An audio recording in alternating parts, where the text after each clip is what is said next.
I'm standing before you as a survivor of the unintended consequences set forth by our state's abortion ban. A ban that further limited the access to health care that many women of color, like myself, across the state of Louisiana already found challenging to tap into.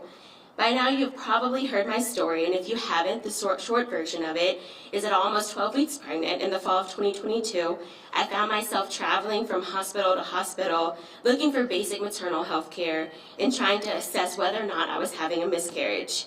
A very trying and humiliating moment for my family, and I feel at almost 8 months later, I'm just now beginning to overcome that. I've had hundreds of women reach out to me across the state of Louisiana and express similar obstacles, in some cases the exact experience. Women of color who in the South sought help in trying to address whether or not they were having a miscarriage were having to do the work to diagnose themselves. I've also had many women, non-women of color, white women, express the exact opposite in their care, receiving vital procedures or medications in order to address or assess their situation. There are several bills being heard in this legislature that can clear up some of that vagueness that Nancy just spoke about.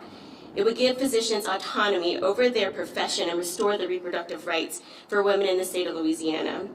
Let's commit to choosing life, all life in this session, and then do the work to address systemic racism and social inherent mistreatment of women of color that are still facing this in our beloved state today.